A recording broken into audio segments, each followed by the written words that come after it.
Hi everyone, this is Novia Chishamber de Flores, a student nurse. So today I will be performing my return demonstration about the musculoskeletal system. So let's start. Good morning, Mom. How are you feeling today? I'm okay now. Okay. What is your name, Mom? My name is Flores. Okay. When is your birthday, Mom?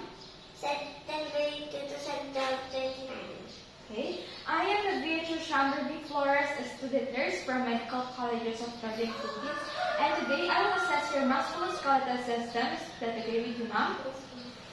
Before we begin, we should know that we need to void our patient so that we can start the assessment, okay?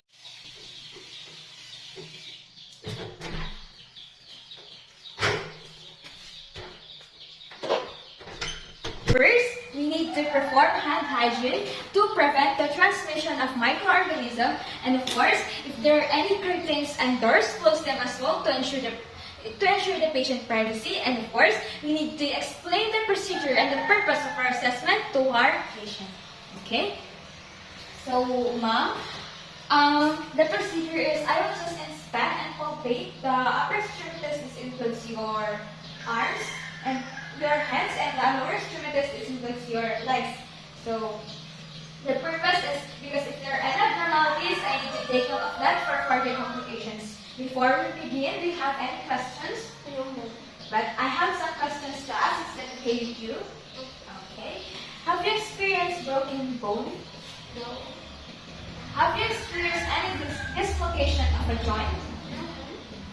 Have you noticed any abnormality with your spine, toes, feet, and your hands? No.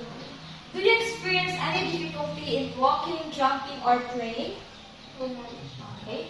So first, we need to inspect for the upper extremities, and we need to observe for the skin color of our patient, because some patients have a yellowish color that is indicative of jaundice, and some patients have a bluish color that is indicative of cyanosis, which are poor of oxygenation level. And of course, we need to observe for any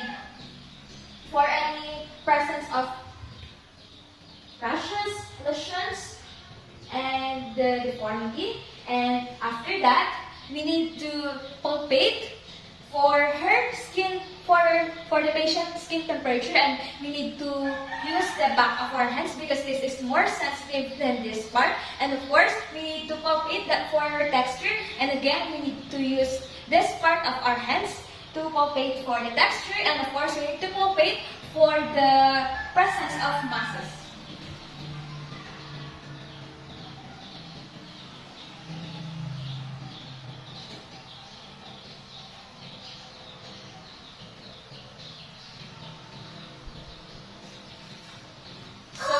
After that, we need to ask our patient because we need to examine the upper extremities. So, ma'am, can you sit for me to assess?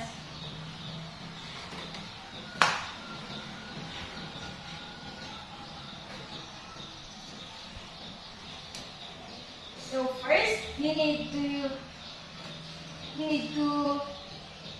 you just follow me, okay? So you need and then rapidly turns up and down.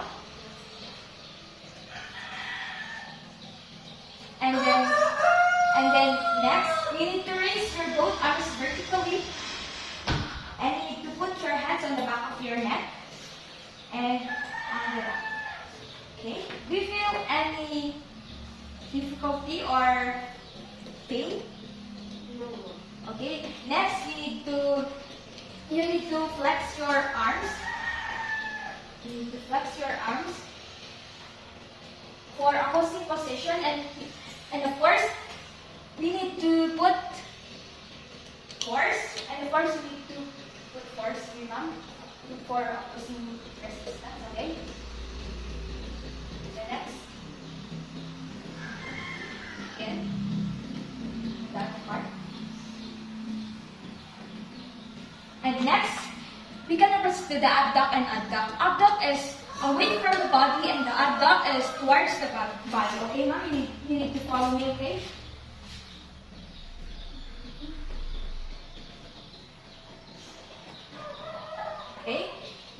Next, you need to bend your elbow. You need to bend your elbow. Okay. So what I'm trying to do here is you need to inspect and palpate for the patient wrist, hands, and fingers. Because inspecting and palpating provide us information about the tenderness, abnormalities, and range of motion. So next, you need to extend your fingers, okay? And next, you need to make a fist with the thumb across the knuckles, okay? And then next, you need to do the internal and external rotation. Internal, external rotation. On the other side, internal, external. Okay, so next we need to palpate for the radial and breakout pulses.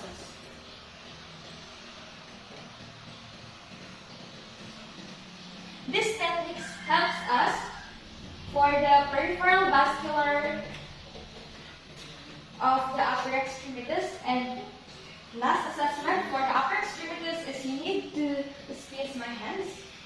This technique helps us to determine the muscle strength of our patient.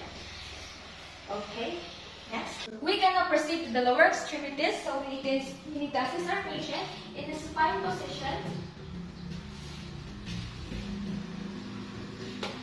We need to inspect for her skin color lesions, varicosities if her hair growth is normally distributed, and if there are any presence of edema and muscle mass. And of course, this inspection provides us information about the peripheral vascular of our patient. And next, we need to test for pitting edema in the vertebral area, this part. And of course, we need to put our fingers in the vertebral edema. If an intention remains into the skin, the pitting edema is present. And this test provides us information about the excess of interstitial fluid. Okay. So next, we need to ask our patient to strengthen her legs. Okay. You need to spread your legs. Okay. So, and of course, you need to wiggle your legs. You need to wiggle your toes. Okay. We can now proceed to the next assessment. We need to palpate for the skin temperature at the posterior tibial, dorsalis pedis, and popliteal areas. Pulses and skin temperature provide information about the patient's peripheral vascular status. We need to stroke off the sole of our patient's foot with the end of the reflex hammer.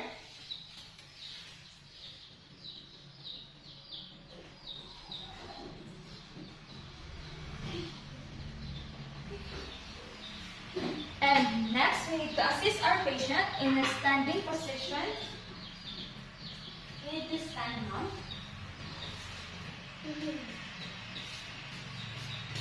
And of course, we need to observe if there are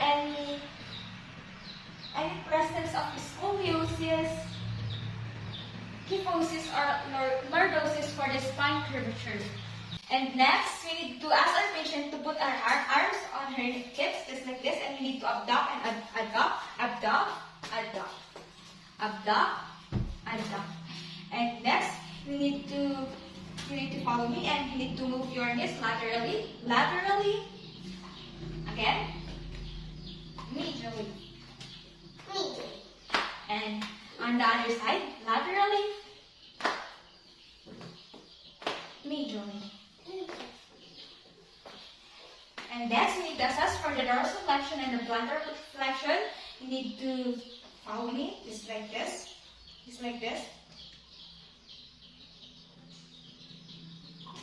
Okay. And next, we need to test for the Romberg test. We need to ask our patient to stand in 20 seconds while her eyes is closed. So, ma'am, you need to close your eyes in 20 seconds. You can now start now.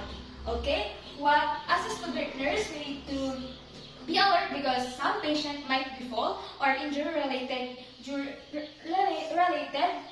this balance assessment.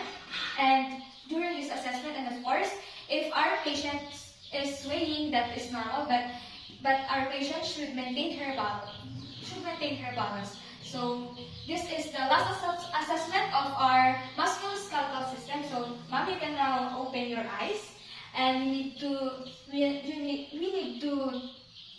put our patient in a comfort.